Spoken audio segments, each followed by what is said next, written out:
రాజకీయాలలో ఒకే కుర్చీకి పోటీ పడ్డప్పుడు కొన్ని ఉంటాయి. అదే కుర్చీలో కూర్చోవాలని 10 మంది అనుకున్నప్పుడు మిగతా 9 మంది నిరాశ చెందుతారు. అది కుటుంబానికి సంబంధించింది కావచ్చు, కులానికి సంబంధించింది కావచ్చు, ప్రాంతానికి సంబంధించింది కావచ్చు, వ్యక్తులకు సంబంధించింది కావచ్చు, ఉంటాయి ఇవన్నీ. కానీ మీరు వాళ్ళు సృష్టించే అపోహలకి లోనయ్యి మీరు వాటిని వేగంగా వ్యాపింపజేయడానికి ప్రయత్నం చేస్తే అది అంతిమంగా మీ అందరికీ మనందరికీ తెలంగాణ రాష్ట్రానికి దేశ సంపద కూడా నష్టాన్ని చేకూరుస్తుంది. అలాంటి అపోహలు ఏమైనా ఉంటే తొలగించడానికి ఈరోజు ప్రత్యేకంగా సమయం తీసుకొని మీ దగ్గరికి నేను రావడం జరిగింది. ఇంకొక మాట కూడా చెప్పదలుచుకున్నా. ఇన్వెస్ట్మెంట్స్ కోసము రోడ్ షోలు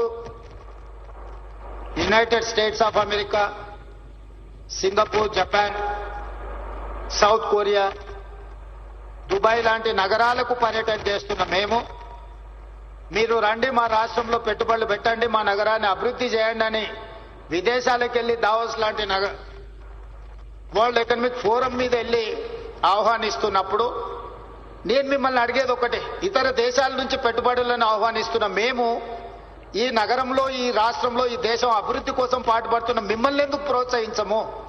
ఎవరినో వెళ్ళి ఎక్కడి నుంచో భాష రాని వాడిని, భావం తెలియని వాడిని, ఈ ప్రాంతంతో అనుబంధం లేని వాడిని మా నగరానికి వచ్చి పెట్టుబడులు పెట్టండి, మీకు అవకాశాలు కల్పిస్తామని చెప్తున్న మేము ఇక్కడనే పుట్టి ఇక్కడనే పెరిగి మీ సంపదను మొత్తం ఈ జాతికి అంకితం చేసి మిమ్మల్ని ఎందుకు వదులుకుంటామని మీరు ఆలోచన చేస్తున్నారు?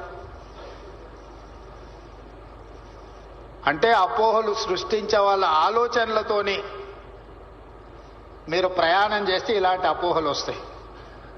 అందుకే మొట్టమొదటి ప్రాధాన్యత మీకే.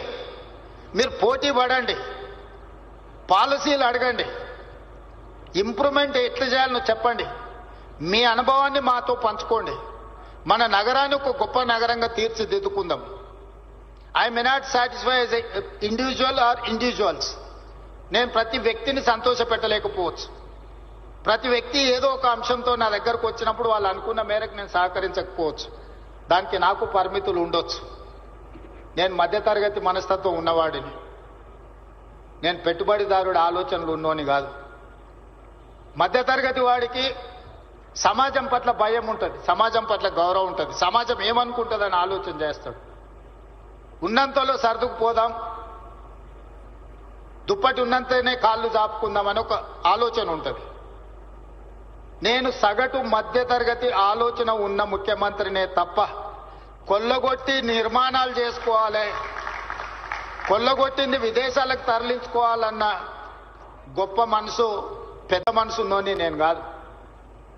అందుకే కొంతమంది ఏదైనా ప్రపోజల్స్ వచ్చినప్పుడు I may not oblige your whatever, మీ యొక్క ప్రతిపాదన నేను ఆమోదించకపోవచ్చు.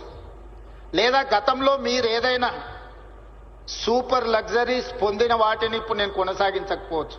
దాంతో మీకు సహజంగా కోపం వస్తుంది. స్పెషల్ ప్రివిలేజ్ ఉన్న వాళ్ళకి, వైల్డ్ కార్డ్ ఎంట్రీ ఉన్న వాళ్ళకి ఒకవేళ సడన్ గా అట్లాంటి వెసులుబాటు లేకపోతే న్యాచురల్గా వాళ్ళ కోపం ఉంటుంది. అరే మేము ఇప్పటి వరకు చాలా ప్లాటర్ తినేవాళ్ళం, ఇప్పుడైనా మేము కూడా అందరితో పాటు లైన్లో నిల్చోవాల్సి వస్తుందని. వాళ్ళని నేను నిజంగా వాళ్ళు నన్ను మన్నించాలి. ఎందుకంటే నేను ఎప్పటికీ మీకు ఆ రకంగా సహకరించను. కానీ పారదర్శకమైన పరిపాలన కోసం పాలసీలు చేయడానికి నాకు అభ్యంతరం లేదు. I can impress with policy, I can take the challenge. నేను ఓపెన్ మైండ్తో ఉన్నాను. మీరు పాలసీ ఏమైనా చెప్పండి, ప్రజలకు ఉపయోగపడేది, మీ రంగానికి ప్రయోజనం చేకూర్చేది, తద్వారా తెలంగాణ రాష్ట్రాన్ని అభివృద్ధి పదం వైపు నడిపించడానికి, హైదరాబాదు నగరాన్ని దేశంలోనే కాదు ప్రపంచంలోనే గొప్ప నగరంగా తీర్చిదిద్దడానికి మీ ఆలోచనలు పంచుకోండి నాతో. మీరు అందరు ప్రపంచాన్ని అంతా చూస్తున్నారు.